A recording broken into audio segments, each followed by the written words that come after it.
Sa iba pang balita, kritikal ang lagay ng 7 taong gulang na babaeng nabundol sa Philcoa sa Quezon City. Hinihinalang lasing ang naka-aksidenteng driver. Balitang hatid ni Oscar Oida.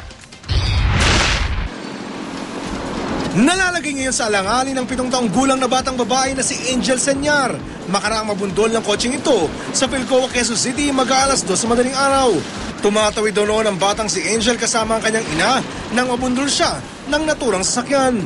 Ang pangyayari, kitang-kita umano ng kanyang kapatid. Sagasaan po. Paano nangyari?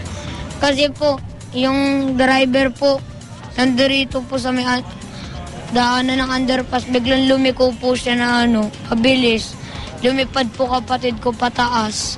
Ang nakasagasang kotse, makailang beses pa umano nagpaikot-ikot sa kalsada bago muling sumalpok sa isa namang poste. Buti na lamang at isang taxi umano nagmagandang loob at isinakaya mag-ina pamuntang ospital. Pagkatama doon, binuhat niyo po yung anak niya. Nabol yung kotse. Yun nga po, tas sabi ko, wag mo na intindi niya yung anak mo. Sumakay ka ng taxi. Ayaw pa nga sumakay ng taxi. Pinilit ko lang eh. Ang driver na kinilalang si Stephen Garcia, tila walang natatandaan sa pangyayari. Ano ba nangyari? Hindi ko maalala eh. Suspecha tuloy ng mga taga-barangay. Parang nakainom sir yung yung driver eh. Bakit mo nasabi yun?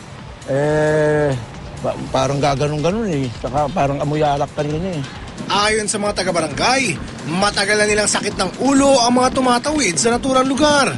Kahit anong paalala nila na mapangarib ito, ay di naman daw sila sinusunod. Gabi-gabi, binabantayan namin yan. Pag nakita kami, tatakbo sila sa kabila. Nang huli namin kamustahin ng biktima, nananatili siyang under observation sa ospital. Oscar Oida, GMA News.